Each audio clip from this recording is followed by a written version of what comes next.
اعوذ باللہ من الشیطان الرجیم بسم اللہ الرحمن الرحیم۔ عزیزان من، آج جولائی 1984 کی 20 تاریخ ہے اور درس قرآن کریم کا آغاز سورہ عبسہ کی آیت 17 سے ہو رہا ہے۔ آپ کو یاد ہوگا کہ اس صورت میں ذکر کشمکش کا چلا آ رہا ہے، اور وہی جو بنیادی کشمکش شروع سے چلی آ رہی ہے، نسلی تفاخر کا حامل طبقہ، امیر طبقہ، اس کا مطالبہ یہی تھا کہ یہ نچلے درجے کے کمینے غریب لوگ جو ہیں، ان کو ہمارے برابر میں لا کے بٹھایا جا رہا ہے۔ یہ ہمارے لیے ناقابل برداشت ہے، ہم اسے تسلیم کرنے کو تیار نہیں ہیں۔ اور یہ داعی انقلاب صلی اللہ علیہ وسلم یا ہر نبی جواب میں خدا کی طرف سے جواب دیا ہوا، وہ کہتا تھا کہ یہ تو دین ہی یہ ہے مساوات انسانیہ کا، اس میں نہ نسلی برتری کو کوئی دخل حاصل ہے، نہ امارت کو کوئی دخل ہے۔ انہا کلا انہا تذکرۃ، یہ تو نوع انسانی کے لیے رہنمائی کا ایک ضابطہ ہے۔ فمن شاء ذکر، جو چاہے، جس کا جی چاہے اس سے نصیحت حاصل کر لے۔ اس میں یہ جتنی چیزیں اضافی تم پیش کر رہے ہو ان کا کوئی دخل ہی نہیں ہے۔ اور جب یہ کہا کہ یہ ایک تذکرہ اور ضابطۂ حیات ہے، تو ضمناً اس کے متعلق تو جیسے یہ کہتے ہیں کہ بے ساختہ پن سے یہ بات سامنے لے آئی کہ یہ کیا ہے، یہ ضابطہ جو ہے فی صحف مکرمۃ مرفوعۃ مطہرۃ بایدی سفرۃ کرام بررۃ، کیا بات ہے، جیسے وجد میں آ کے کوئی چیز کہی جاتی ہے نا۔ عربی زبان کے کچھ الفاظ بھی آپ کو آتے ہوں تو آپ دیکھیں گے کہ کس طرح والہانہ انداز سے یہ کہا گیا ہے کہ یہ کیا ہے قرآن۔ تو بات تو والہانہ انداز سے ہے، لیکن بہت بڑی سازش جو ہوئی ہے ہمارے ساتھ یا قرآن کے ساتھ یا اسلام کے ساتھ یا دین کے ساتھ، یہاں اس کو بے نقاب کیا گیا ہے۔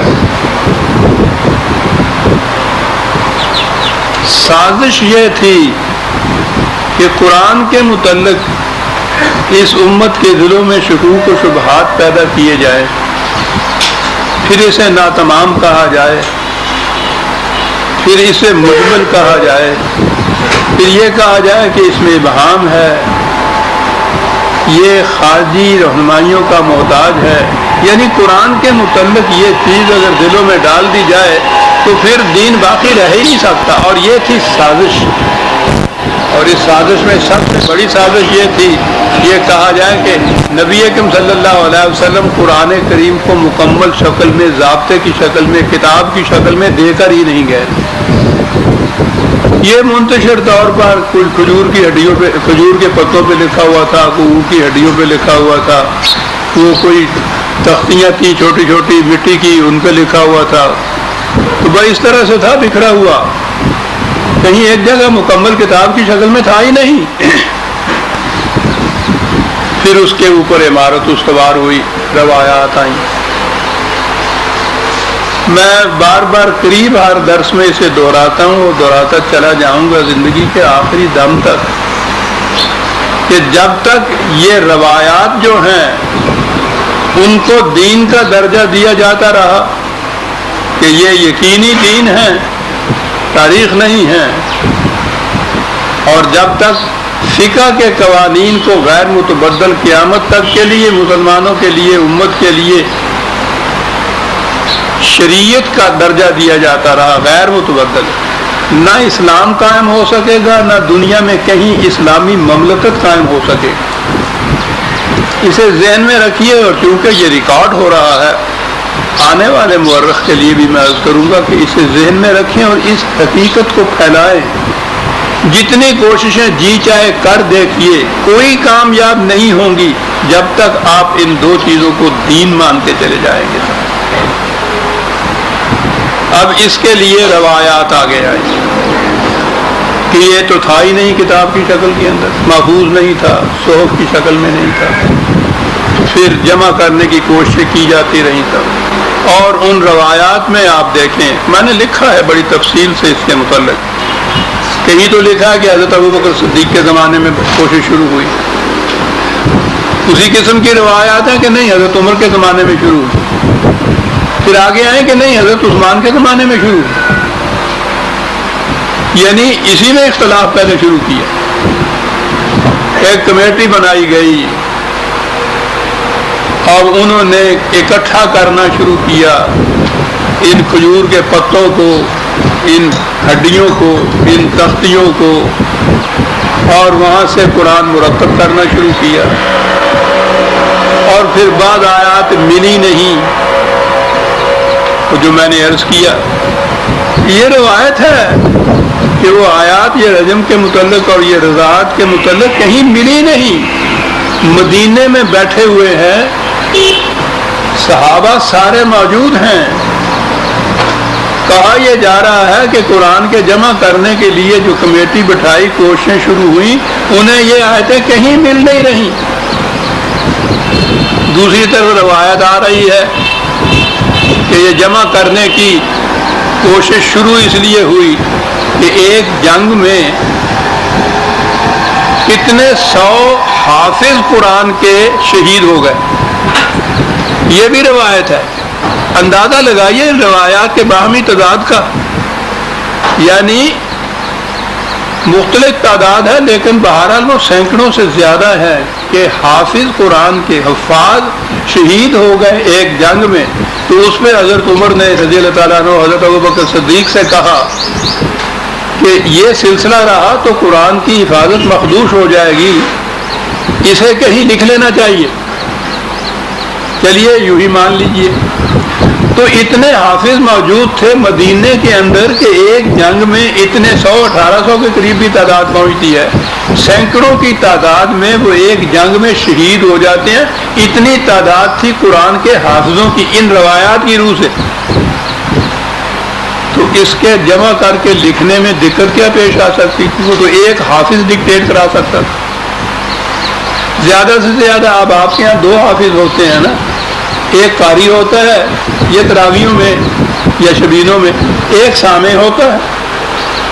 کہیں اگر کسی جگہ بھی وہ غلطی کرتا ہے سامع ٹوک دیتا ہے تو بات صاف ہو گئی. تو وہ یہ 2 حافظ اکٹھے ہو کے اس کو ڈکٹیٹ کرا کے لکھوا سکتے تھے، بھول گئے. اور یہ دانستہ یا اس قسم کے تضادات رکھے ہوئے ہیں روایتوں کے اندر کہ الجھاؤ میں پڑی رہے یہ امت. کمیٹی بیٹھی، ڈھونڈ رہے ہیں، آیتیں مل نہیں رہی. اتنے حافظ موجود ہیں. کمیٹی ان حافظوں کی ہونی چاہیے تھی، مل نہیں رہی. ڈھونڈ رہے ہیں. مدینہ منورہ میں جہاں اس طرح سے بقول حضرت عمر کے کہ شہد کی مکھیوں کی طرح گونجتی ہے تلاوت قرآن کی اس شہر کے اندر، وہاں آیتیں مل نہیں رہی. تلاش کرتے کرتے حضرت عائشہ کے پاس رضی اللہ تعالیٰ عنہ کے پاس پہنچ گئے. انہوں نے کہا کہ یہ بیٹے ٹھیک ہے، آیتیں تھیں یہ قرآن میں، وہ تھیں ایسے بات کر رہی ہیں روایت کی روح سے جیسے پتہ نہیں 100 سال کے بعد کوئی بات شروع ہو گئی. وہیں بیٹھے ہوئے وہ کہہ رہی ہے کہ یہ تھی. پھر کیا ہوا؟ یہ کھجور کے پتے پہ لکھی ہوئی تھی اور ہمارے گھر کے اندر وہاں یہ ایک چارپائی سمجھ لیجیے یا وہاں اس کی پانچی رکھی ہوئی تھی. رسول اللہ صلی اللہ علیہ وسلم کی وفات کے وقت ہم گھر والے تو پریشانی میں الجھ گئے. بکری باہر زین سے رسی توڑا کے اندر چلی گئی اور اس نے کہا کہ یہ پتہ کھا لیا. ختم ہوا قصہ، وہ کھا گئے. اب اس روئے زمین پر وہ آیتیں ہیں ہی نہیں، موجود ہی نہیں باقی رہی کہ وہ تو کھا گئی. یہ قرآن کے متعلق یہ روایتیں آپ کے ہاں ان صحایا کے اندر موجود ہیں جن کو حدیثوں کی صحیح ترین کتابیں کہتے ہیں. کھا گئی. کیا کریں؟ سب وہ اب جو ہے نہیں تو وہ قرآن میں تو نہیں لکھی جا سکتی. حضرت عمر سے پوچھا گیا، وہ خلیفہ تھے، یعنی ان کے زمانے میں غالباً یہ بات ہوئی کہ کیا کریں. انہوں نے کہا ہم تلاوت کرتے تھے رسول اللہ کے زمانے میں ان آیتوں کی. تو بھائی ٹھیک ہے، جب تلاوت کرتے تھے صحابہ موجود تھے اور آپ تو ہیڈ آف دی اسٹیٹ موجود ہیں، آپ کو تو یہ اقتدار بھی حاصل ہے اور اتنے جلیل القدر صحابی ہیں رسول اللہ کے، آپ کہتے ہیں ہم تلاوت کرتے تھے تو قرآن میں داخل کیجیے. کہنے لگے نہیں بابا، اعتراض ہو جائے گا کہ عمر نے اپنی طرف سے قرآن میں کچھ داخل کر دیا اپنی طرف سے. پھر کیا کیا جائے کہ جی قرآن میں تو انہیں داخل نہ کیا جائے لیکن حکم انہی کا برقرار رکھا جائے. قرآن مجید کی یہ تاریخ ہے آپ کے ہاں، 20 آیات ہیں قرآن کی جو قرآن میں موجود ہیں اور ان کا حکم منسوخ ہو چکا ہوا ہے. وہ کاہے کے لیے موجود ہیں؟ تلاوت کے لیے، کیونکہ ایک ایک حرف سے 30 نیکیوں کا ثواب ملتا ہے نا، وہ ثواب کی خاطر رکھی ہوئی ہیں، حکم ان کا منسوخ ہو چکا ہے. ایک تو اس قسم کی آیتیں کہ قرآن میں موجود ہے حکم منسوخ ہے، اور دوسری وہ ہے کہ جن کا حکم چلتا ہے قرآن میں موجود نہیں. آپ نے غور کیا کہ گہری سازش کتنی گہری تھی.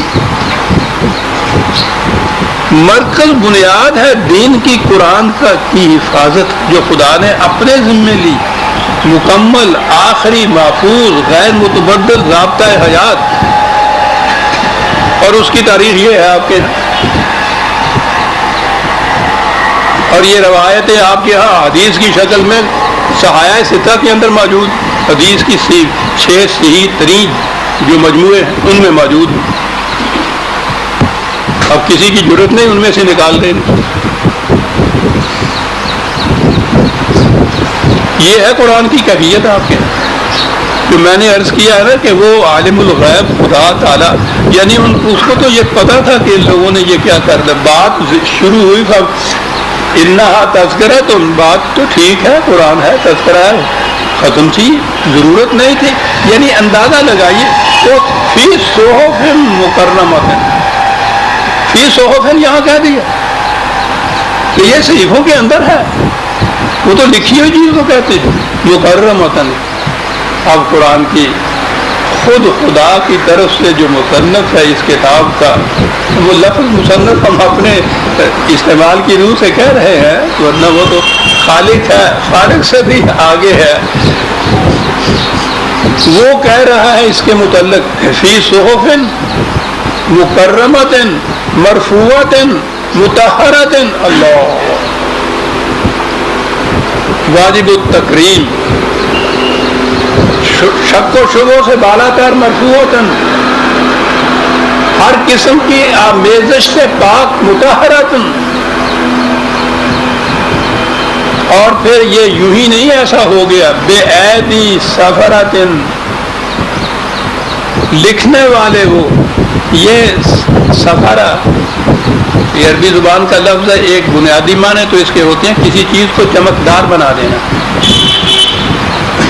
تحریر سے چونکہ معافی ضمیر انسان کا چمک کر سامنے آتا ہے، اس لیے اس کو بھی سفرہ کے لفظ سے منسوب. یہ سفیر جو ہوتا ہے، پھر سفرہ کے معنی سفر جس کو آپ کو کہتے ہیں نا، جرنی جسے کہا جاتا ہے، اس کے معنی دور دور تک کسی بات کو لے جانا، یہ بھی ہوتا ہے. واضح کرنا، چمکدار بنانا، دور دور لے جانا، اور اسی سے سفیر کا لفظ آتا ہے آپ کی مملکت کے پیغام کو دور دور تک پہنچانے والا. یہ ہے وہ جو لکھنے والے قرآن کے کاتب وحی کے ہیں، یہ ان کی صفت بتائی گئی. سفرۃ، نہایت چمکدار بنانے والے، لکھ کے دور تک پہنچانے والے بھی تحریر کی روح سے. کرامن بررۃ، عربی زبان میں نے آپ سے عرض کیا تھا کہ یہ جو لفظ کرم ہے یا کرام ہے، یہ بڑا جامع لفظ ہے. جتنی صفات حسنہ کسی کی آپ بیان کرتے جائیں، اس کو ایک لفظ کے اندر آپ کہیں تو وہ کرامن کا لفظ ہوتا ہے. کرامن بھی ہے، بررۃ بھی ہے، کہ کسی قسم کا اثر ان کے اوپر نہیں تھا، کوئی انفلوئنس ان کے اوپر نہیں تھا. بررہ کے معنی ہوتا ہے آزاد ہو جانا کسی چیز سے بریت، بالکل بلند تھے ان چیزوں سے، کوئی اثر کسی قسم کا ان کے اوپر نہیں تھا۔ یہ لکھنے والے، صحف کا لفظ بتا رہا ہے کہ لکھے گیا قرآن، خدا اس کی حفاظت کا ذمہ لے رہا ہے۔ یہ وہ قرآن مجید ہے جو نبی اکرم صلی اللہ علیہ وسلم دے کے گئے امت کو۔ یہ شکوک و شبہات کے یہ دیا ہی نہیں تھا رسول اللہ نے اس شکل میں، ایک تو قرآن کے متعلق شکوک پیدا کرنے کے لیے، دوسری اس کی اور وجہ بھی ہے، اور وہ آج کل سامنے ہمارے آ رہی ہے۔ آپ کو معلوم ہے کہ بہرحال اس عاجز گناہگار کا تو قصور یہ ہے کہ یہ قرآن کو خدا کی مکمل آخری غیر متبدل ضابطہ حیات یہ مانتا ہے، یہ جرم ہے۔ جب کہا گیا کہ صاحب نبی اگر یہ احادیث دین تھی تو رسول اللہ کو چاہیے تھا کہ انہیں خود مرتب محفوظ کر کے امت کو دے کے جاتے، تاکہ کسی قسم امت میں کسی قسم کا کوئی شک و شبہ نہ رہتا، اختلاف نہ ہوتا، اختلاف نہ ہوتا۔ یہ جتنے اختلافات ہزار برس میں آپ کے سامنے آ رہے ہیں کہ یہ بھی نہیں طے ہو پاتا کہ تراویحوں کی رکعتیں 20 ہیں یا 8 ہیں، یہ ساری ان روایات کی روح سے ہیں۔ تو رسول اللہ کو چاہیے تھا کہ یہ ضابطہ ہے، اپنی روایات کا ضابطہ جو دین آپ کہتے ہیں قیامت تک کا مکمل شکل میں منضبط شکل میں دے کے جاتے۔ اس زمانے میں یہ اعتراض ہوتا ہوگا، آج یہ اعتراض ہوا ہمارے خلاف ہوا کہ تم ثابت کرو کہ قرآن شریف کو حضور مرتب شکل میں دے کے گئے تھے، حضور تو اس کو بھی مرتب شکل میں نہیں دے کے گئے، چل بھائی۔ وہ اس اعتراض کو مٹنے کے لیے کہ حضور حدیث یا روایات کو ضابطے کی شکل میں مرتب شکل میں کیوں نہیں دے کے گئے تھے، جواب یہ دیا جاتا ہے کہ قرآن کو بھی تو آپ ایسے ہی چھوڑ گئے تھے۔ چل بھائی، نہ قرآن کو حضور نے مرتب شکل میں دیا، نہ حدیث کو مرتب شکل میں دیا، نبوت ہو گئی ختم، مارتے رہو ٹکرے۔ ایسی سازش ہے یہ قیامت تک کے لیے آپ کو کسی نقطے پہ جمع ہی نہیں ہونے دیتے۔ یہ جواب آج بھی یہ جواب دیا جاتا رہا۔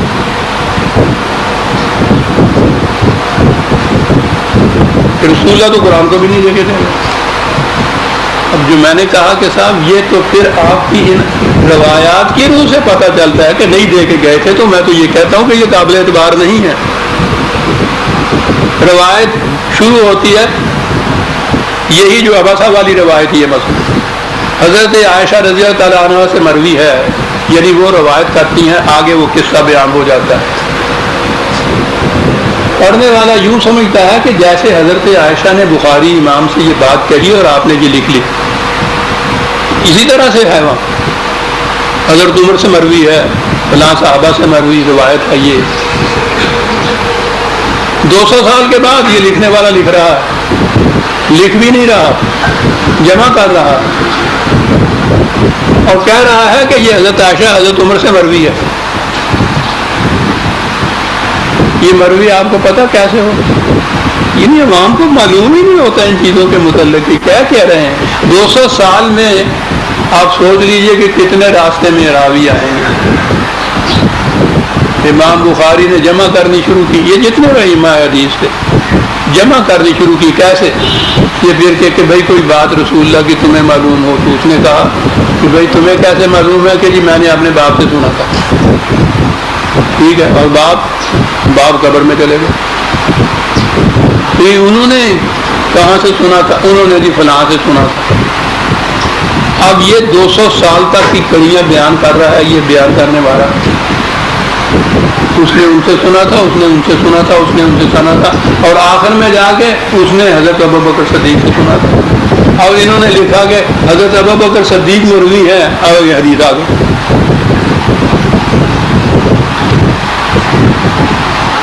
اب یہ سننے پڑھنے والے کے تو ذہن میں یہ ہے نا کہ جب حضرت ابوبکر صدیق نے یہ فرمایا تو وہ تو رسول اللہ کے ساتھ رہے ساری عمر، تو بالکل ٹھیک ہے۔ بتاتے نہیں ہیں کہ یہ کیا مانے اس کے، یہ 200 سال کا درمیان کا عرصہ۔ تو پھر بات آ گئی درمیان میں ہمارے یہاں پھر عدالتیں بھی بنتی ہیں، اور اب تو شرعی عدالتیں بھی جو ہے،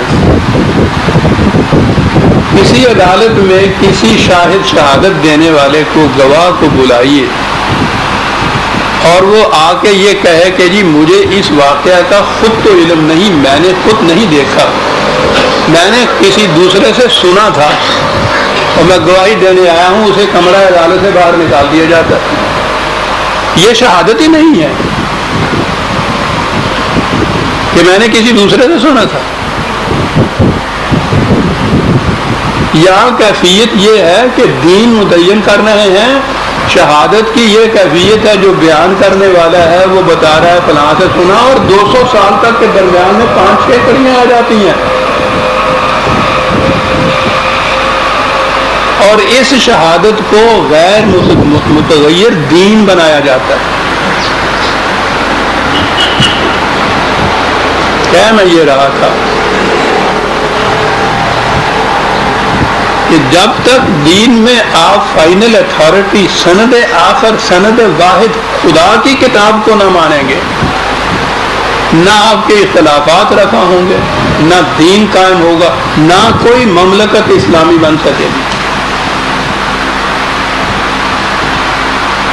قرآن اسی لیے، یا اللہ تعالیٰ اسی لیے قرآن کو جہاں بھی آتا ہے، یا نہ قرآن کے متعلق یہ ہے نا جمع ہو، ہمارے ذمہ تھا اس کا جمع کرنا۔ قرآن خدا کہتا ہے قرآن میں، خدا کے ذمہ تھا جمع کرنا، اور پھر اس کی تعریف بتا رہی ہے کہ کوئی جمع ہوا ہی نہیں تھا، یہ ویسے ہی بکھرا ہوا چھوڑ گیا تھا یہ، اور یہ ان لوگوں نے آ کے جمع کرنا شروع کیا۔ اور جو جمع کرتے ہیں تو چلو آخری صحیح، وہ حضرت عثمان رضی اللہ تعالیٰ عنہ کو جامع القرآن، وہ عثمان کا قافیہ جو ملتا ہے نا، تو اس کی وجہ سے بنا رہی ہے جامع القرآن۔ وہیں سے یہ ہوا کہ پہلے جمع نہیں ہوا تھا، جامع القرآن پہلا ہو گیا، چلو یہی صحیح متفق ہو گئی امت نہیں۔ اس کے بعد روایات ہے کہ حضرت عثمان کے جمع کیے ہوئے قرآن میں بھی غلطیاں تھیں،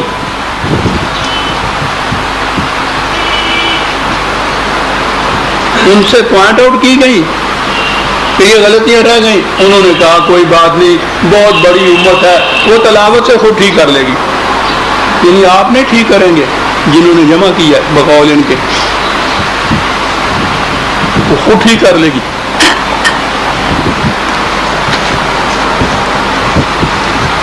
یہ شہادات کیا ہیں؟ وضع کی ہوئی یہ روایتیں ہیں، یہ باتیں ہیں جو داخل کی گئی ہیں آپ کے یہاں کی کتابوں میں، کہ آخری جسے آپ صحیفہ کہتے ہیں حضرت عثمان رضی اللہ تعالیٰ عنہ کا، اس پہ تو متفق ہے سنی کم از کم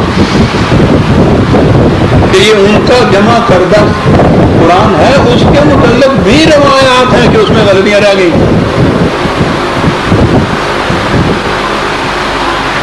تو خدا کی کتاب پر سے آپ کا یقین اٹھا، دین کی عمارت متزلزل ہو گئی، باقی نہیں رہ سکتا۔ یہ ہے جو میں کہہ رہا ہوں کہ اللہ تعالیٰ کی حکمت بالغہ کی قرآن کا ذکر جہاں جاتا ہے، کبھی یہاں کہا ہوا تھا کہ ہمارے ذمے ہے اس کا واضح کرنا، ہمارے ذمے ہے اس کا جمع کرنا، ہمارے ذمے ہے اس کو محفوظ رکھنا، اور پھر کبھی یہ کہا جاتا فی صحف مکرمۃ مرفوعۃ مطہرۃ بأیدی سفرۃ کرام بررۃ، اور اس کے بعد ہے قتل الانسان ما اکفرہ، ستیہ ناس ہو جائے ان قسم کے سازشی انسانوں کا۔ یہ کس چیز کو چھپاتے ہیں؟ اس قسم کے صحیفے کو، اس قسم کے حقائق کو چھپاتے ہیں۔ اب دو باتیں ہیں جہاں سے یہ کشمکش کی ابتدا ہوئی تھی آباسا سے۔ یہ اس زمانے کے قریش کے بڑے بڑے نمائندے سردار، دولت کا نشہ اور نسلی تفاخر۔ پہلی چیز تو یہ نسلی تفاخر تھا جو ان کو آنے ہی نہیں دیتا تھا، دوسری جماعت کے ساتھ مل کر بیٹھنے ہی نہیں دیتا تھا۔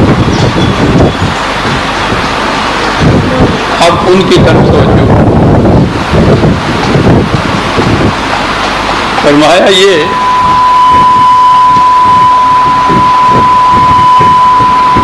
ذرا غور کیجئے گا قرآن کے اس اعتراض پہ کی بات پھر سمجھ میں آئے گی. ایک بچہ کس گھر میں پیدا ہو گیا، اس میں اس کی کیا کاریگری ہے؟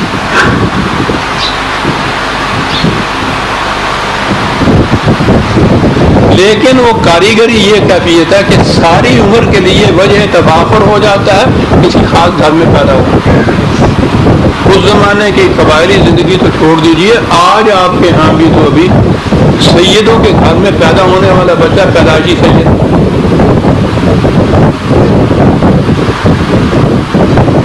اب یہاں شہری زندگیوں میں تو اب یہ چیز صرف نام کے ساتھ ہی لکھا جاتا ہے. کل تک ہمارے ہاں اور اب بھی گاؤں کی زندگی کے اندر تو یہ پوچھو نہیں کہ صاحب سید کے سر کو سلام، غیر سید سیدادی سے شادی نہیں کر سکتا. اب بھی یہ کیفیت ہے.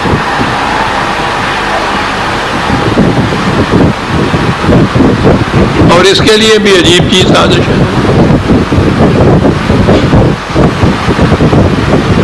سید کے خلاف عدالت میں دعویٰ دائر کیا ہوا ہے، وہاں یہ مدعی اس کو مطالعہ کو جھوٹا ثابت کر رہا ہے، بے ایمان ثابت کر رہا ہے. اور اس دوران میں باہر نماز کا وقت ہوتا ہے تو آل محمد پہ درود بھیج رہا ہے، یعنی وہاں آل محمد کے ساتھ یہ کر رہا ہے. اور درود سلام بھیج کے پھر عدالت میں جا کے پھر اسے کہتے تو بڑا بے ایمان ہے.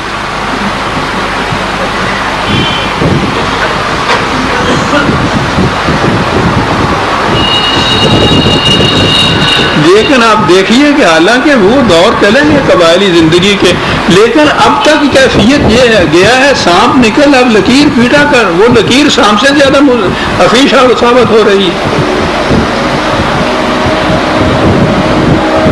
آپ کو یاد ہے میرا خیال ہے طلوع اسلام میں بھی لکھا ہوا تھا، عدالت میں ایک مجسٹریٹ نے غالباً زنا کا مقدمہ تھا، اس میں یہ تو ٹھیک ہے جرم تھا سزا ملنی چاہیے، لیکن اس نے سزا میں یہ لکھا تھا کہ اس نیچ ذات کے کمہار نے یا تیلی نے ایک سیدادی سے یہ کچھ کیا، اس لیے دگنی سزا ملنی چاہیے. ملاحظہ فرماؤ، یہ کیفیت ہے ابھی تک نسلی تفاخر. اور سیدی کی بات نہیں ہے، ہم جو بٹے ہوئے ہیں یہ راجپوت ہیں، یہ جاٹ ہیں، یہ کرگز ہیں، پھر وہ کمی اور کمینے آ جاتے ہیں بیچارے. تو یہ چیز تھی جو ان کے راستے میں حائل تھی، نسبی تفاخر. اور عربوں کے ہاں تو پہلے تو عرب من حیث العرب، باقی نان عرب جتنے ہوتے تھے ان کو عجمی اور گونگا کہتے تھے، پہلے سے ان کے تفاخر کی یہ کیفیت. پھر عربوں کے ہاں بھی یہ قبائل میں سے یہ قبیلہ قریش کا، قریش میں سے بھی بنی ہاشم کا، اللہ اکبر خدا ہو جانے والی بات کی معذرت، یہ تھے جن کے ساتھ نبی اکرم صلی اللہ علیہ وسلم کا ٹکراؤ تھا. اور میں سمجھتا ہوں کہ اللہ تعالیٰ نے جو انتخاب کیا ہے حضور کا، کسی عرب میں سے، کسی قریش میں سے، کسی بنو ہاشم میں سے، اور بنو ہاشم میں بھی یہ خاندان جو یہ عبد المطلب کا تھا بہت بلند خاندان مانا جاتا تھا، اس کے ایک فرد کو چنا جو یہ کہتا ہے کہ نسلی تفاخر بالکل باطل ہے، ہر انسان دوسرے انسان کے برابر ہے. اگر یہ معاذ اللہ وہاں کے کسی پست قبیلے کے یا پست گوت یا ذات کے فرد ہوتا اور یہ کہتے تو ہارے کہتا کہ اپنے آپ کو بڑا بنانے کے لیے کہہ رہا ہے. اتنا بڑا جو ہے ان کے نقطۂ نگاہ سے، جس سے اونچا نسلی تفاخر والا کچھ شخص ہو نہیں سکتا، وہ یہ اعلان کر رہا. اب انہیں یہ کہہ رہا ہے کہ جو نسلی تفاخر کی بنا پہ کہہ رہے تھے کہ یہ اس کو کیوں یہاں بیٹھنے دیا، یہ تو کمینہ ہے. کہا کبھی سوچا بھی یہ ہے کہ من ای شین خلقہ، کہ تمہاری پیدائش اور تمہاری تخلیق کس چیز سے ہوئی ہے؟ پیدائش کے اعتبار سے ہی اپنے آپ کو بڑا کہہ رہا تھا نا. کس چیز سے ہوئی ہے؟ من نطفۃ، اور ہر انسانی بچے کی پیدائش اسی مادہ سے ہوتی ہے. کہنے لگا یہاں ہے نا ابتدا، یہ جو آگے جا کے خلقہ فقدرہ، پھر اس کو متشکل کیا، شکل دی، تناسب درست کیا، اس کا بچہ بنا، انسان بنا. کہا ابتدا تو اس جرثومے سے ہوئی نا. وہ جرثومہ تو سید نہیں تھا، قریش نہیں تھا، بنو ہاشم نہیں تھا، بنو مطلب نہیں تھا، اس جرثومے سے یہ ہوئی. اور ہر انسانی بچے کی پیدائش اسی سے ہوئی. تو یہ بات وجہ تفاخر کیا ہوئی؟ بات تو آگے ہے، ثم السبیل یسرہ، پیدائش کے بعد انا ہدینا النجدین قرآن میں آیا ہوا. دونوں راستے ہم نے دکھا دیے. امتیاز اور تفریق کرنے کے ذرائع بصارت، سمع، قلب یہ عطا کر دی.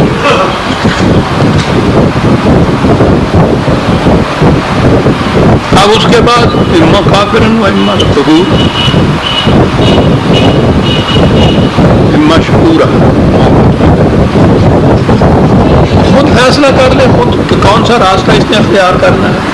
اس میں اس بات کو کیا دخل ہے کہ پیدائش کے اعتبار سے یہ سید ہے، یہ کمہار ہے، یہ جاٹ ہے، یہ قریش ہے، یہ بنو ہاشم ہے. یہ ساری چیزیں برابر سب کے اندر ہیں. ہر انسان کی پیدائش اسی طرح سے ہوتی ہے. یہی سمع و بصارت ہر ایک کو ملی ہوئی ہوتی ہے. تو راستے ہر ایک کے سامنے ہوتے ہیں. جس کا جی چاہے صحیح راستہ اختیار کر لے. ثم السبیل یسرہ، اور زندگی گزار کے یہ تبھی زندگی، ثم اماتہ فاقبرہ، تبھی زندگی گزارنے کے بعد ہر انسان کا وہ بڑا سید ہے یا وہ کمی ہے، وہ اسی طرح سے مر جاتا ہے اور دونوں کو قبر میں اتار دیا جاتا ہے. وجہ افتخار جو تم لیے پھرتے ہو، یہ کہا جا رہا ہے قریش کے اس نمائندے سے، وہ ہے کیا؟ ذرا بتاؤ تو صحیح، کس مقام پر دونوں میں فرق آتا ہے؟ پیدائش ایک جیسی، زندگی دونوں کی، موت ایک جیسی، قبر میں چلے گئے.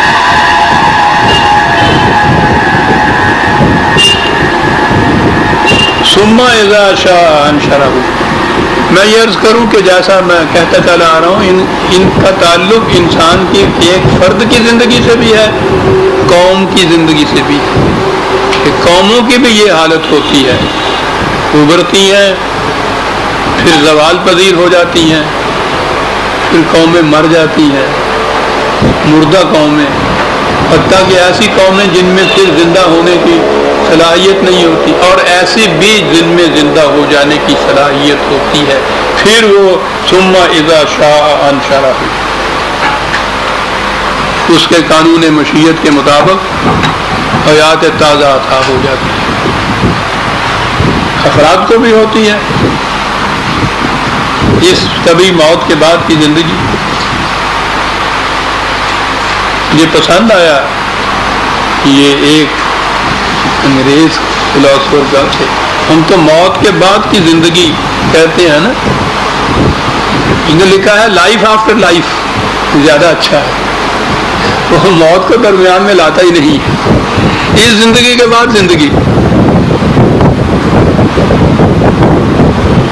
تو یہ بھی مل جاتی ہے. کہہ رہا ہے قرآن یہ کہ یہ ساری چیزیں یکساں ہر انسانی، بلکہ ہر انسان کے ساتھ وابستہ ہے. اس میں نسلی امتیاز اور تفاخر کا کوئی مقام ہی نہیں ہے. پھر کس بات پہ تم جھگڑتے؟ لیکن انسان کی کیفیت یہ ہے، کلا لما یکفِ ما امر، جو کچھ ہم کہتے ہیں یہ اس سے پورا نہیں کرتا. کیا کہتا ہے؟ میں نے کہا ہے نا کہ تصریف آیات سے لیجیے. ہمارا کہا ہے ہم نے جہاں، اب قرآن میں ہمارا کے متعلق لائیے آیات، واضح ہو جائے گا کہ قرآن کیا کہتا ہے، کہ ہم کیا کہتے ہیں جس کو یہ پورا نہیں کرتا.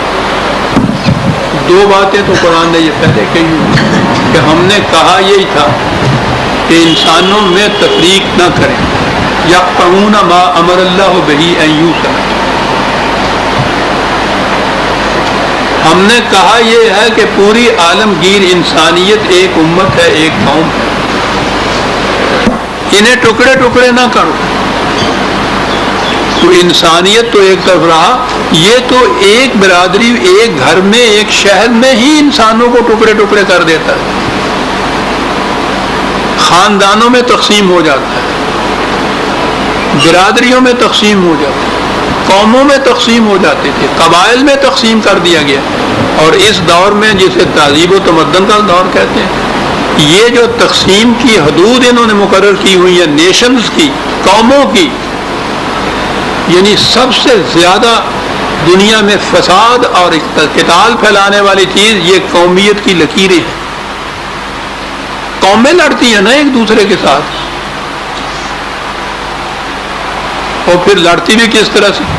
یا دو قومیں تو جو اپنے آپ کو مسلمان کہتی ہیں، دونوں، ایران بھی عراق بھی، پڑوسی ایسے ہیں کہ ایک کے ساتھ دوسرے کی حد مل رہی ہے۔ یہ کیا دونوں میں تفریق کیا ہے؟ عراق ایک قوم، ایران دوسری قوم، حالانکہ مذہبی اعتبار سے بھی دونوں میں کامن ہیں، مشترک ہیں، شیعہ سنی۔ نسلی اعتبار سے بھی دونوں میں مشترک ہیں آبادیاں، سیاسی اعتبار سے جو لکیر کھینچ دی ہے نا، اس سے دو قومیں بن گئی ہیں۔ وطن کی بنیادوں کے اوپر لکیر کھینچ کے قوموں میں تقسیم کر دینا انسان کو، یہ سب سے بڑا ابلیسی نظام ہے۔ قرآن ان لکیروں کو مٹانے کے لیے آیا تھا اور اس نے مٹا کے دکھا دیا تھا۔ تو پہلی چیز تو یہ کہ جو ہم نے کہا ہے انہیں، یہ وہ نہیں کرتے۔ پھر یہ رزق کی تقسیم کے معاملے کے اندر قرآن نے یہ کہا کہ جو کچھ ہم نے بتاؤ رزق کے دیا ہے وہ پوری نوع انسانی کے لیے ہے، اس میں الگ الگ گروہ اور ٹکڑے نہیں ہو سکتے کہ ان کے ہاں اتنا ہو فالتو فراواں کہ سمجھ میں نہ آئے کہ کریں کیا اس کے ساتھ، ان کی یہاں یہ کیفیت ہو کہ ڈھونڈے سے روٹی نہ ملے بچے کے لیے۔ اور انسان اور انسان کے اندر یہ تفریق کہا، اس کو مٹانے کے لیے تو ہم نے یہ ساری رہنمائیاں بھیجی تھی۔ یہ فرق کس طرح سے، یہ طبقاتی فرق کیوں؟ یہ دوسری چیز جس پہ وہ اپنی دولت پہ نازاں تھے، یہ فرق ہے نا۔ کہا کہ فَلْيَنْظُرِ الْإِنسَانُ إِلَىٰ طَعَامِهِ، ذرا غور کرے یہ جس رزق اور جس روٹی پر، بات تو روٹی کی جاتی ہے لیکن اس کے معنی تو آپ سمجھتے ہیں نا کہ دھن دولت یہ ساری چیزیں اس میں آ جاتی۔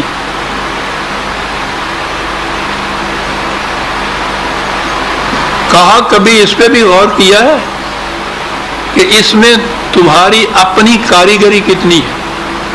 انا سببنا الماء سبا، میں نے عرض کیا تھا قرآن کا انداز یہ ہے، جہاں تو قرآن اپنے جمال کی، اپنی رحمت کی بات کرتا ہے تو خدا انی کہتا ہے۔ عربی زبان والے یہ جانتے ہیں اس میں فرق کیا ہوگا، اس کے بھی ہمارے یہاں تو ترجمہ میں ہی ہوتا ہے، لیکن پھر ترجمے میں ایک ہم ہوتی ہے بات، میں اور ہم میں جو فرق ہوتا ہے نا، یہ عدالت میں اگرچہ 1860 کا چھپا ہوا فارم ہوتا ہے، اس میں لکھتا ہے ہمارے دستخطوں اور مہر عدالت سے شائع ہوا، ہمارے دستخطوں سے۔ آیت حاکمہ جو ہوتی ہے وہ ہم کہتے ہیں۔ جس مقام پہ خدا نے انسان کے مقابلے میں اپنی ان چیزوں کو بیان کرنا ہوتا ہے نا کہ اس میں تمہارا دخل نہیں ہے، یہ ہمارا ہے، وہ نام وہاں لاتا ہے۔ انا سببنا الماء سبا ثم شققنا الارض شقا، وہی نام آ رہا ہے۔ فانبتنا فیہا حبا وعنبا وقضبا وزیتونا ونخلا وحدائق غلبا وفاکہۃ وابا۔ کہا یہ کھانے کی چیز، روٹی جسے آپ کہتے ہیں، جو چیز بھی پیدا ہوتی ہے جس پہ پرورش کا انحصار ہے انسانیت کا، کہا اس کی بنیادیں ذرا دیکھو تو صحیح۔ پانی پہ دار و مدار ہے اولی، زمینیں بنجر ہو جاتی ہیں وہاں اگر بارش نہ ہو یا پانی کا انتظام نہ ہو۔ کہا یہ جو تم بڑے بڑے دولت مند بنے پھرتے ہو، ذمہ دار بنے پھرتے ہو، تم پانی برساتے ہو یا ہم برساتے ہیں؟ یہ یاد دیکھا نا، ہم کہاں آیا ہے؟ یہ کون برساتا ہے پانی؟ پھر اس پانی کے بعد زمین میں، ٹھیک ہے، ہمارے قانون کے مطابق بیج صرف تم ڈالتے ہو، زمین کو شک کر کے اس بیج میں سے کونپل کون نکالتا ہے؟ کونپل کو پھر پروان چڑھا کے پودا کون بناتا ہے؟ پھر اس میں جسے سٹے کہتے ہیں، خوشے کہتے ہیں، خوشوں میں دانے کون ڈالتا ہے؟ دانوں کو پکاتا کون؟ پھر اسی ایک پانی اور ایک زمین میں سے اجناس بھی نکلتے ہیں، سبزیاں ترکاریاں بھی نکلتی ہیں، پھل بھی نکلتے ہیں، پھلوں کی مختلف قسمیں بھی یہ ہوتی ہیں۔ یہ سارا کچھ گنا کے کہتا ہے ذرا بات کرو ہم سے سامنے آ کر، اس میں تمہاری کاریگری کیا ہوتی ہے؟ تم تو گندم کے بیج سے جو نہیں اگا سکتے، جو کے بیج سے گندم نہیں پیدا کر سکتے۔ پانی نہ ہو تو تمہارا بیج بھی ناس ہو جاتا ہے۔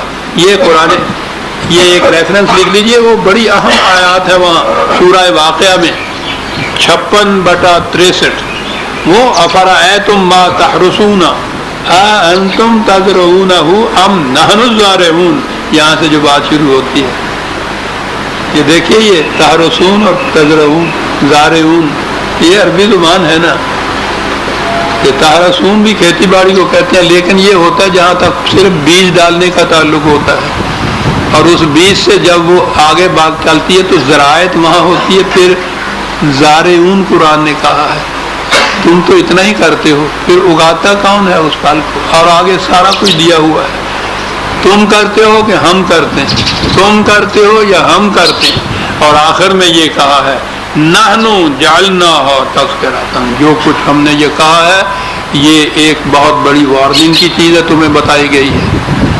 یہ تمہارا اور ہمارا مشترکہ کاروبار تھا، ٹھیک ہے، انسان کی محنت ساتھ چاہیے خدا کے قانون کے ساتھ۔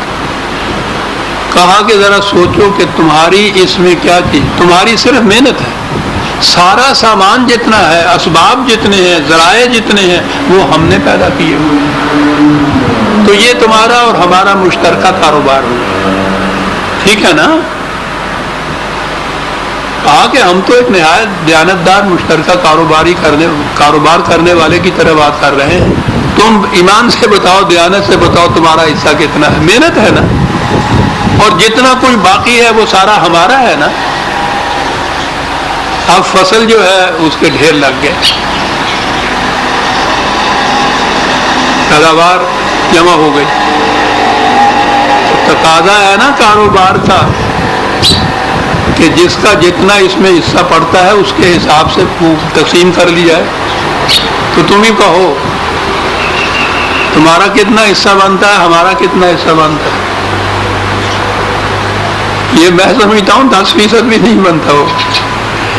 بتاؤ، تم فیصلہ کر لو، تو اپنا تم خود لے جاؤ، ہمارا ہمیں دے دو۔ کتنا صحیح کار دیانتدار کاروباری ہے یہ، ہمیں دے دو۔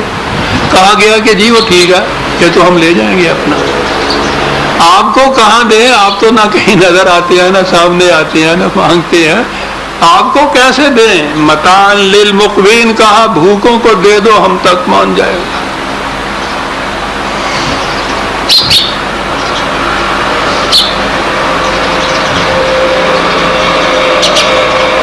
کہتے ہیں کہ قرآن کا معاشی نظام کیا ہے؟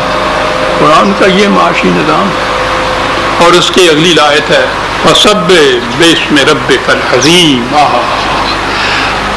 کہا یہ چھوٹے پیمانے کے اوپر ربوبیت نشو و نما کا سامان ہر ایک کرتا ہے، اپنے اپنے خاندان تک، اپنی ذات تک، اپنے خاندان تک زیادہ سے زیادہ۔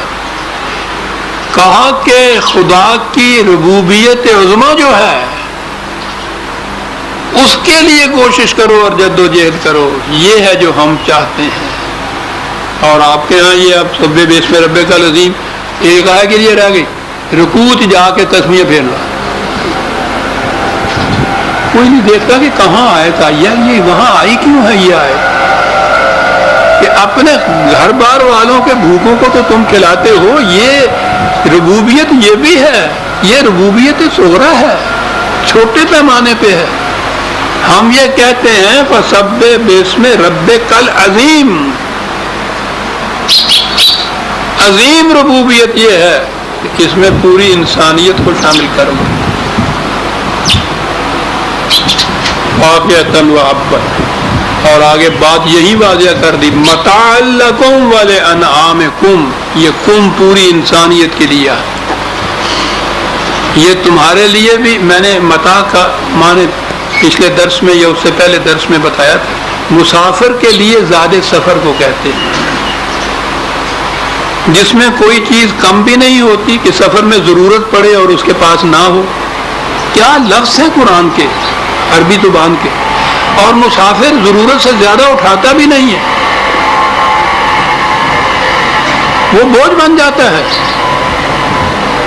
وہ تو غالباً ذوق نے پرانے زمانے میں کیوں اتنا گراں بار ہے، جو زیادہ سفر بھی اے راہ روے ملک آدم اٹھ نہیں سکتا، گراں بار نہیں ہوتا مسافر، ضرورت سے کم بھی نہیں ہوتا، ضرورت سے زیادہ بھی نہیں ہوتا۔ بنیادی اصول ہے قرآن کے معاشی نظام کا۔ اور متاع لکم، کم میں پوری انسانیت ہے، ولانعامکم، کہا یہ تھا جو ہم نے کہا تھا۔ اور تم آج ان غریبوں کی محنت کو غصب کر کے سمیٹ کر شام کی طرح اس پہ بیٹھے ہوئے ہو، اور اسی چیز کو اپنے لیے وجہ تفاخر کہہ رہے ہو۔ تمہیں شرم آنی چاہیے، ڈاکو ہو تم، قذاق ہو تم، اسی غریب کا جس کے لیے کہتے ہو کیوں آ بیٹھا ہے، اس کی اور انہی جیسوں کی محنت کے محاصل سے تو تم یہ کچھ بنے تھے، ورنہ تمہیں تو تم کے سوا کوئی کچھ نہ کہتا تھا۔ جناب ہم نے بنایا، حضور ہم نے کیا، ان کے بنائے ہوئے ہو تم۔ کیا بات کعبہ سے شروع ہوئی اور کہاں جا کے ختم ہو رہی ہے؟ کہا تم یوں نہیں ماننے والے، ہمیں پتہ ہے، بڑی نخوت ہے، بڑا تکبر ہے، اٹھ کے چلے جاتے ہو۔ وہاں ہے سورہ مدثر میں دیکھا تھا نا، جواب نہ بن پڑا تو اس نے پھر ماتھے پہ انگلی ڈالی، نہایت تکبر سے منہ پھیر کے چلا گیا، اور کہہ گیا کہ وہی پرانے لوگوں کی باتیں ہیں جو سنائی جا رہی ہیں۔ کہتا ہمیں پتہ ہے، یوں نہیں راستے آنے۔ اس کے بعد پھر اگلا مرحلہ آئے گا اس انقلاب کا۔ یہ تو ہے نہیں کہ ہم وعد و نصیحت کر کے چپکے سے بیٹھ جائیں گے۔ فَإِذَا جَاءَتِ الصَّاخَّةُ، ہمارے یہاں تو ترجمہ و تفسیروں کے اندر میں نے عرض کیا نا کہ یہ چیزیں اب قیامت کے لیے اٹھا رکھتے ہیں کہ وہاں یہ چیز آئے گی۔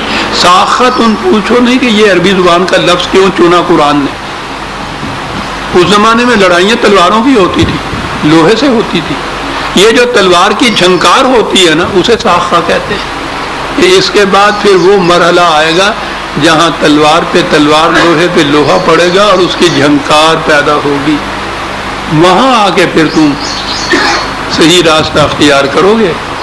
میں نے بہت کوشش کر دیکھی، تم نہیں مان رہے۔ یہ ساخت ان کب آئے گا، کیا ہوگا اس دن؟ اب جنگ کا نقشہ کس طرح سے کھینچا گیا ہے۔ یوم یفر المرء من اخیہ وامہ وابیہ وصاحبتہ وبنیہ، اس دن اتنی افراتفری، نفسا نفسی، آپو تاپی جنہوں کہنے یہ پڑ جائے گی کہ بھائی بھائی کو چھوڑ دے،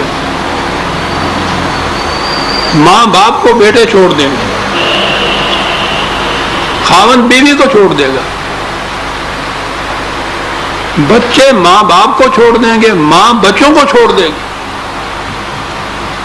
خدا محفوظ رکھے اس قسم کا کہ جنگ کی صورت یہاں تو نہ پیدا ہو، ہم نے ابھی تک دیکھی نہیں ہے۔ اب یہ جو جنگیں وہاں ہو رہی ہیں ان کے اندر جتنا کچھ وہ ٹی وی وغیرہ پہ آ رہا ہے، اس میں آپ دیکھ رہے ہیں کہ کس طرح یہ بھیانک نقشہ کھینچ رہا ہے قرآن۔ افراتفری، ہر ایک نفسا نفسی قرآن کہتا ہے اس تفصیل کے بعد، لِكُلِّ امْرٍ مِّنْهُمْ يَوْمَئِذٍ شَأْنٌ يُغْنِيهِ، ہر ایک اپنی اپنی مصیبت میں مبتلا ہوگا، کوئی کسی دوسرے کو پوچھے گا نہیں، کسی کی مدد نہیں کر سکے گا۔ کہا یہ ہو جائے گی کیفیت تمہاری، کیوں وہاں تک پہنچتے ہو؟ کیوں مجبور کرتے ہو وہاں تک ہمیں پہنچانے کے لیے؟ اس سے پہلے بات کیوں نہیں مان لیتے؟ کہا پھر اس کے بعد جو اس کا نتیجہ نکلے گا، وجوہ یومئذ مسفرۃ ضاحکۃ مستبشرۃ، کیا بات ہے، کچھ چہرے وہی مسفرۃ آ گیا، وہ سفر والی، چمکدار ہوں گے، حشاش و بشاش ہوں گے، خوشگوار ہوں گے، کامیاب ہونے والے۔ وجوہ یومئذ علیہا غبرۃ ترہقھا قطرۃ، اور کچھ چہرے ایسے ہوں گے جن پر گرد و غبار پڑی ہوئی ہوگی، گرد و غبار ایسی جو سیاہی ہوگی جو ان کے خد و خال تک کو ڈھانک لے گی، روح سیاہ ہوں گے، وہ ناکام ہوں گے، محکوم ہوں گے، ذلیل ہوں گے۔ یہ کیفیت ہو جائے گی تمہاری۔ کون ہیں یہ لوگ جن کی یہ کیفیت ہوگی؟ چہرے گرد و غبار سے ہی نہیں، سیاہی سے ہٹے ہوئے، روح سیاہ، نادم، شرمسار، ذلیل، محکوم۔ کون ہے یہ؟ اولئک هم الکفرۃ الفجرۃ، کیا بات ہے۔ دو لفظوں میں باطل کا نظام اور اس نظام کے علم بردار جو مجرم ہیں، ان دونوں کی خصوصیات بتا دے۔ کفرۃ، جو کچھ ملا اس کو چھپا کے رکھنے والا، وہ ربوبیت عظمیٰ وہ والے نہیں، وہ تو ہر چیز کو پھیلا کے رکھے گا نا، سامنے رکھے گا نا، نہیں، جو ملا ہے چھپا کے رکھا۔ اور چھپا کے رکھنے کی تو ہمارے دور میں نئی نئی اصطلاحیں آتی ہیں، مصیبت، کالا دھن جس کو کہتے ہیں، یعنی وہ اتنے چھپائی ہوئی، اپنی دولت چھپائی ہوئی مصیبت بنی ہوئی ہوتی ہے۔ قسم قسم کے اب وہ ٹیکنیک اور طریقے وہ کوشش کر رہے ہیں کہ وضع کیے جائیں، کسی طرح سے وہ کالا سفید ہو جائے۔ یہ قرآن نے کالا اور سفید دو قسم کے چہرے بتائے ہیں یہاں۔ ہمارے دور میں دھن کی دو قسمیں ہو گئی، اور دھن کی کیا ہوں گی، دھن والوں کی دو قسمیں ہو گئی۔ عذاب میں مبتلا ہے یہ کالے چہرے والے، جسے قرآن کہتا ہے۔ کون ہے؟ کفرتن، جنہوں نے اوپن منی نہیں رکھی تھی، کھلا ہوا دولت نہیں رکھی ہوئی تھی، چھپا لیا ہوا تھا، جو ملا دبا کے بیٹھ گئے۔ اور اگلی بات ہے فجرتن کا، فجرہ کے معنی ہوتا ہے ڈس انٹیگریٹ کر دینا، ٹکڑے ٹکڑے کر دینا، الگ الگ کر دینا۔ کوشش یہ کی کہ اجتماع ان کا نہ ہو سکے، جمع نہ ہو سکے کسی مقام کی، انسانیت کے مرکز پہ نہ آ سکے، ٹکڑے ٹکڑے ان کو کر کے رکھ دیا، جو ملا دبا کے رکھ لیا، ان کو ٹکڑے ٹکڑے کر دیا کہ متحدہ محاذ نہ بنا دیں ہمارے ہاں۔ یہ وہ لوگ تھے جن کی آج یہ کیفیت ہوئی، لیکن ہوئی اس جنگ کے بعد ہوئی، اس سے پیشتر اتنا عرصہ ہم کوشش کرتے رہے کہ یہ صحیح راستے پہ آ جائیں، یہ نہ آئے۔ یہاں آنے کے بعد پھر وہ مساوات انسانیہ قائم ہوئی جو قرآن کا دعویٰ تھا اور پروگرام تھا۔ سورہ عبس آج اختتام پہ پہنچ گئی۔ آئندہ اتوار کو ہم، آئندہ درس کو ہم سورہ تکویر کو لیں گے۔ اذا الشمس کورت واذا النجوم انکدرت واذا الجبال سیرت واذا العشار عطلت، کیا بات ہے، کس طرح سے دھمدھماتی ہوئی، دلدلاتی ہوئی، طوفان آمیز آیات کے الفاظ ملاحظہ فرماؤ۔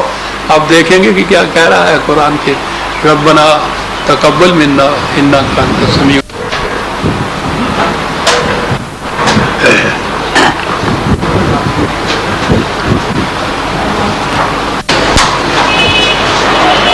ڈاکٹر صادق صاحب نہیں، ڈاکٹر صلاح الدین صاحب ہیں کہیں تو دیکھیے تو شیخ صاحب۔ اچھا آواز دیتی،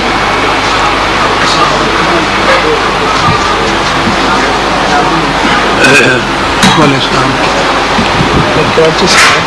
جی۔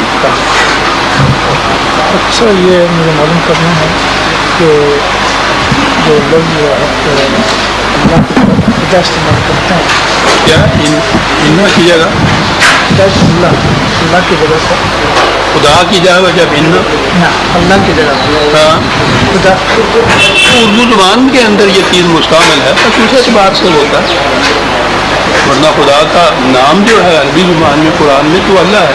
تو اردو زبان جب ہم بولتے ہیں تو عربی زبان کے بہت سے الفاظ ہیں جن کو اردو کا ترجمہ بول دیتے ہیں، یہ اس کا مروج ہے ہماری زبان کے اندر، خدا کے لفظ اللہ کی کسی جگہ یہ نہیں ہے۔